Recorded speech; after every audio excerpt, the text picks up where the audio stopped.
अल्लाह के हबीब सल्लल्लाहु अलैहि वसल्लम इरशाद फरमाते हैं, आज हम लोग शादी में जाते, पहले माहौल देखें, शादी में जाते हैं, कहीं भी खाने का जहां प्लेट जमा होती आप देखेंगे इतना इतना गोश्त, इतना इतना चावल नालियों में रहता है। जहां प्लेट धुलाई होती रहता कि नहीं रहता। गोश्त भी हम लोग ये बोटी अच्छी नहीं लगी, हटा, ये बोटी अच्छी नहीं लगी, हटा, फेंक ही देंगे उसको। क्यों? हमारे बाप का तो है नहीं, बेचारा जो कर रहा है उसका। आधा खाए आधा फेंक दिए। फिर उसके बाद उंगलियों में इतने चावल लगे, प्लेटों में इतने चावल लगे हैं। सैयदा आयशा इरशाद फरमाती है, सहाबा कितने लोग खाना खाए हो, और अगर मैं बर्तन को देख लूं तो मैं बर्तन देख कर बता दूंगी मेरे आका ने किस बर्तन में खाना खाया है। सहाबा ने कहा, अम्मी आयशा आपको कैसे पता चलेगा इस बर्तन में रसूल खाना खाए हैं। सैयदा आयशा कहती हैं, वो बर्तन मेरे आका इतना साफ करते थे, इतना साफ करते थे, लगता है उस बर्तन में किसी ने खाना नहीं खाया है। इतना साफ करके चाट कर खाते थे। और आज हम लोग कहीं कहीं चाटते हैं ना, तो गांव वाले जो खिलाते नहीं है, ए हजरत और ले लो, और वो समझते बेचारे भूखे हैं इसलिए प्लेट चाट रहे हैं। बताओ, ये भी नहीं जानते नबी की सुन्नत है प्लेट साफ करके खाना। और वाकई इतना प्रेशर डालते, हजरत और ले लो, वो समझते बेचारे भूखे ना होते तो प्लेट चाटते। नबी की सुन्नत गोया ये मुर्दा हो गई। और हुजूर फरमाते हैं, जो मेरी मुर्दा सुन्नत को जिंदा करता है उसे अल्लाह 100 शहीदों का सवाब अता फरमाता है। सोचो सवाब का सवाब। नारे तकबीर, नारे रिसालत, सुन्नते मुस्तफा, सुन्नते मुस्तफा, अज़मते मुस्तफा, जश्न शादी खाना आबादी। नारे तकबीर, नारे। के रसूल इरशाद फरमाते हैं, ए लोगों जब तुम खाना खाया करो तुम्हारी उंगलियों में ज्यादा दाने लग जाएं, उन दाने को भी खा लिया करो। प्लेट में जो दाने हैं उन दाने को भी चुनकर खा लिया करो। तुम्हें नहीं मालूम अल्लाह ने खाने के किस दाने में बरकत रखी है। हो सकता है जरासीम वाला खाना हम खा गए और बरकत वाला दाना उंगली में लगा है, जो हम धोएंगे तो नाली में जाएगा। बरकत वाला दाना हमारी प्लेट में लगे, हम जो खा रहे हैं बड़ा साफ सुथरा खा रहे हैं। अल्लाह की कसम, तो सब हाई ब्रेड, लौकी शाम को इतनी बड़ी, रात में इंजेक्शन दिया, सुबह इतनी बड़ी, जहर खा रहे हैं, जहर। और पता लगा और सारे जरासीम फेफड़े पर जमा होते हैं, फिर बीमारियां जन्म लेती हैं। अल्लाह के रसूल फरमाते हैं, तुम जरासीम तो खा गए हो लेकिन बरकत वाला दाना खा लो, ताकि बरकत वाला दाना जब तुम्हारे पेट में जाए तो बरकत वाले दाने की बरकत से अल्लाह वो जरासीम शफा में बदल दे।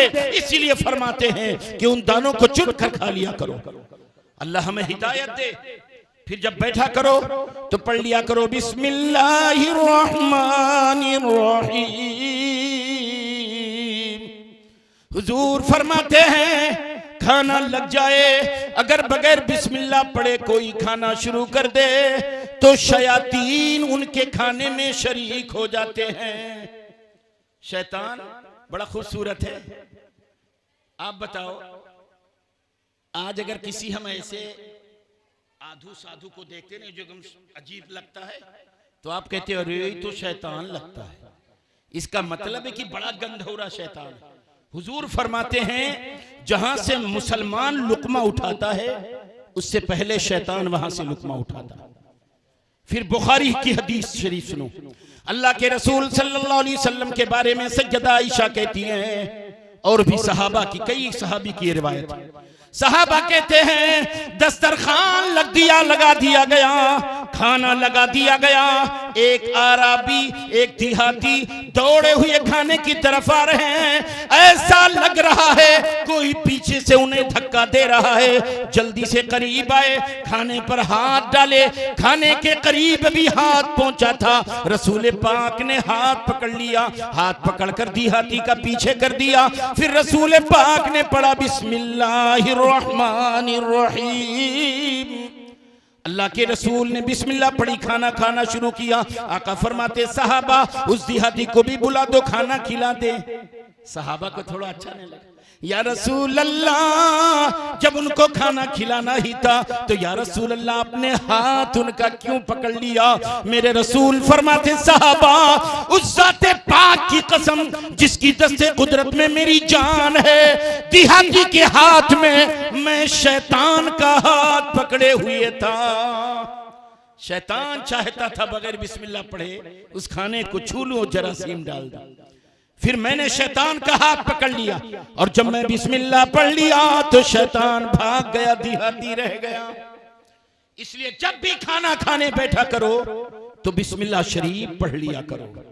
और जब इस तरह खाना खाओ, एक दिन जोर से बिस्मिल्लाह पढ़ो, 2 दिन, 3 दिन, 5 दिन, छठे दिन अगर आपने जोर से बिस्मिल्लाह नहीं पढ़ा तो आपका छोटा बच्चा टोक देगा, अब्बा आज बिस्मिल्लाह ना पढ़े हो। कितना फायदा होगा खुदा की कसम। बिस्मिल्लाह पढ़ने की बरकत से घर की जो खाने के जरासीम है, अल्लाह बिस्मिल्लाह की बरकत से जरासीम को दूर कर देता है। अल्लाह की कसम में भी एक आलिम बयान कर रहे थे कि अंग्रेज ने जरासीम वाला पानी रख दिया, पानी रखा जरासीम वाला, और एक मुसलमान से कहा ये पानी पियो, और उसमें तमाम तर मशीनरी से पता लगा लिए कि इसमें ऐसी ऐसी बीमारी है कि जो इसको पी लेगा बीमार हो जाएगा।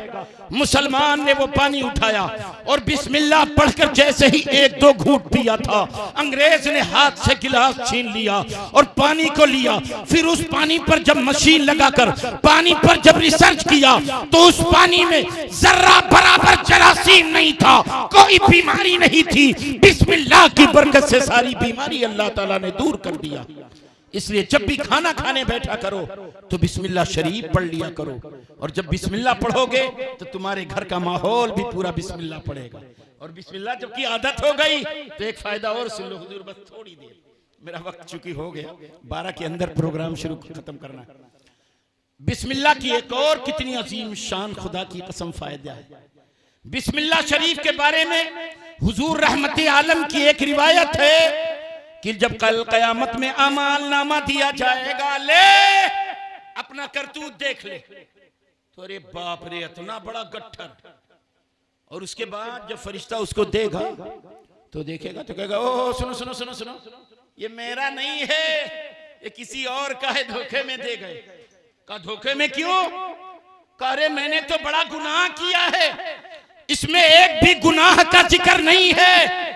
हमने जो रूसियाई की है, हमने जो नाफरमानी की है, हमने जो गुनाह किया है, एक गुनाह का भी जिक्र इसमें नहीं है, इसमें सिर्फ नेकियां है। फरिश्ता कहता सुनो तुम लोग गलती करते हो, हम फरिश्ते हैं, हम गलती नहीं करते हैं। जब तेरा नामे अमाल रब्बे आला ने दिया, इरशाद फरमाया मेरे बंदे को दे दो, लेकिन ए फरिश्तों मेरा बंदा जब नामे अमाल लेगा तो बिस्मिल्लाह जरूर पढ़ेगा, उसकी आदत बिस्मिल्लाह पढ़ने की है। इस बिस्मिल्लाह की बरकत से उसके गुनाह मिटा दिया और सिर्फ नेकियां रह गई। अब बंदा कहेगा ऐ परवरदिगार तेरा लाख लाख शुक्र है कि मैंने बिस्मिल्लाह पढ़कर नामे अमाल लिया तो सारे गुनाह मिट गए, सिर्फ नेकियां ही उस दफ्तर में मौजूद रह गई।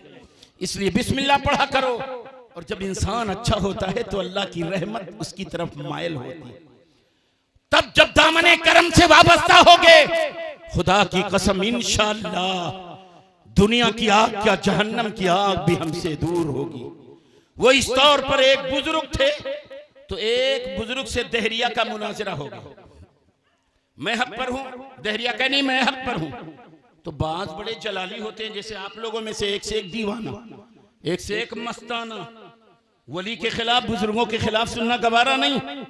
तो ऐसे ही दीवाना उस बुजुर्ग ने कह दिया दहरिया सुन, मुनाजरा ऐसे नहीं होगा, आग जलाई जाए, आग की तंदूर रोशन किया जाए, मैं तेरा हाथ पकड़कर इस आग में लेकर हम जाते हैं, हम इसी में दोनों कूद जाते हैं। जो जल जाए उसका धर्म गलत है, उसका मजहब गलत है, जो सही हो उसका धर्म सही है। इसलिए आजा दहरिया, आप क्या करें, मजबूरन तैयार हो गया। उस बुजुर्ग ने हाथ पकड़ा और भड़कते हुए आग में, तंदूर में दहरिया को लेकर कूद गए। थोड़ी देर आग के अंदर रहे। अब जब आग से निकाले गए तो दोनों सही सलामत निकल गए।